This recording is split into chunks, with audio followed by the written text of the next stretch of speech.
이강인의 기회를 만드는 패스 능력을 살리기엔 이전보다 이게 더 환경적으로 좋단 뜻이죠. 다만 컨셉이 괜찮았던 것과는 별개로 솔직히 아쉬운 점들도 많았어요.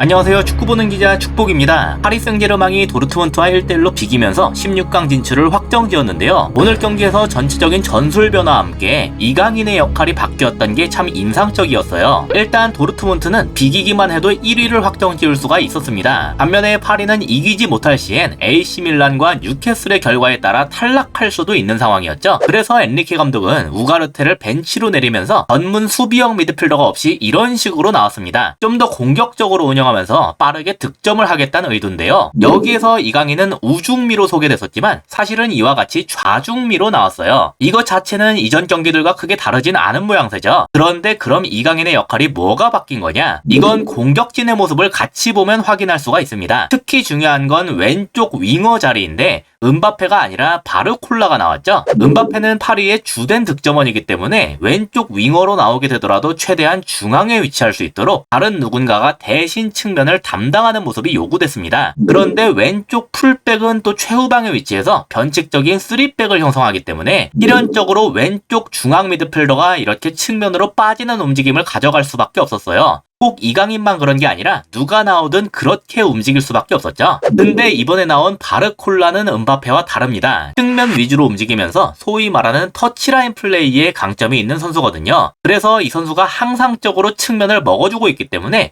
자연스럽게 좌중미인 이강인이 이전과 다르게 측면으로 빠질 필요가 떨어졌고, 따라서 보다 중앙 위주로 활동을 할 수가 있게 됐습니다. 이 점이 이전과 이번의 이강인 역할에 있어서 결정적인 차이라고 할 수 있을 거예요. 경기 장면을 통해 보면 더 직관적으로 알 수 있는데, 파리가 최종적으로 공격을 할 때 이강인의 위치가 중앙에 있는 경우가 상당히 자주 보였는데 이것도 모두 이러한 전술 변화의 영향입니다. 보시면 가장 측면을 하키미와 바르콜라가 잡고 있고 상대적으로 중앙에 은바페, 무아니, 이강인이 위치하고 있죠. 반면에 은바페가 왼쪽 윙으로 뛸 때 좌중미로 나왔던 이강인의 위치를 보면 아까와 다르게 가장 측면으로 빠진 걸 확인할 수가 있어요. 직접 중앙에서 득점을 노리는 것보단 측면에 위치하면서 상대적으로 중앙에 있는 은바페한테 볼을 투입하는 역할에 치중했던 거죠. 이강인이 아니라 파비안이 왼쪽 중미로 나올 때도 마찬가지였습니다. 이때 이강인의 위치를 오른쪽으로 옮기면서 자연스럽게 파비안이 왼쪽 중미로 위치를 옮기게 됐는데, 최종 공격 시에 파비안의 위치를 보면 가장 왼쪽 측면 끝자락에 있죠. 즉 이강인이기 때문에 이렇게 움직이던 게 아니라 은바페를 중앙으로 보내기 위해서 왼쪽 중미라면 누구나가 이렇게 쓰일 수밖에 없었다는 뜻이에요. 하지만 이번엔 그와 다르게 은바페와 함께 중앙에 있음으로써 보다 직접 득점을 할 수 있는 위치로 옮기게 됐다. 처음에 말씀드렸다시피 파리는 오늘 전문 수미를 두지 않으면서까지 득점을 하기 위해 상당히 공격적으로 나왔습니다. 그러한 배경까지 고려했을 때 오늘 이강인의 위치 변화는 이강인을 이렇게 중앙에 두는 편이 득점에 있어 더 도움이 되겠다, 이렇게 판단했다는 뜻이 되겠죠. 실제로 경기 컨셉만 보면 어느 정도 이해가 되는데,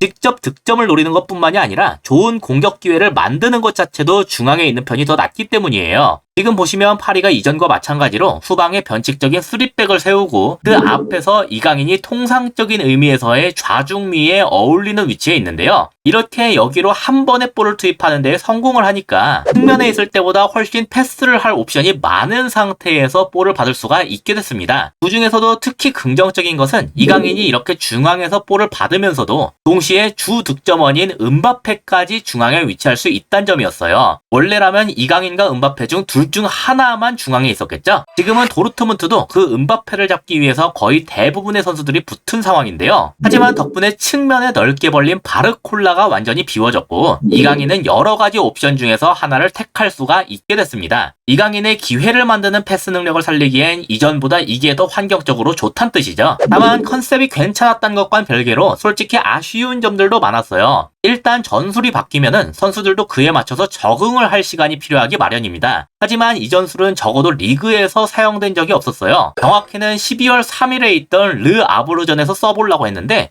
이날 골키퍼인 돈나룸마가 10분 만에 퇴장을 당했기 때문에 결국 실전에서 실험을 해본 적이 없는 거나 마찬가지였죠. 근데 이걸 챔스 16강이 걸린 도르트문트와의 정말 큰 경기에서 썼던 것이 아무래도 아쉬웠고, 그러한 환경적인 요인 때문인지 선수들의 움직임에서도 약간은 어색함과 긴장감이 보이더군요. 이강인 선수도 예외가 아니었는데 아까 말씀드렸다시피 새로운 전술 컨셉상 맡은 역할이 꽤나 중요했기 때문에 개인적으로는 그 아쉬움이 조금 더 크게 느껴졌습니다. 물론 일각에서 말하는 것처럼 한 경기 좋지 못했다고 자리를 위협받는다 이렇게까지 비관적으로 보진 않습니다만, 더욱 좋은 입지를 다질 수 있는 기회를 살리지 못했다는 점에서 약간은 아쉬웠다, 이 정도가 되겠네요. 다만 그럼에도 불구하고 이강인을 오른쪽이 아니라 왼쪽으로 기용할 때 기존의 활용보다는 여전히 이게 장점을 살리기엔 더 좋다고 여겨지기 때문에 다음에 리그 경기를 진행하면서 이러한 컨셉을 다시금 활용한다면 이강인 선수가 본인의 능력을 증명할 기회가 오지 않을까 싶습니다. 그때의 모습을 지켜볼 필요가 있을 것 같네요.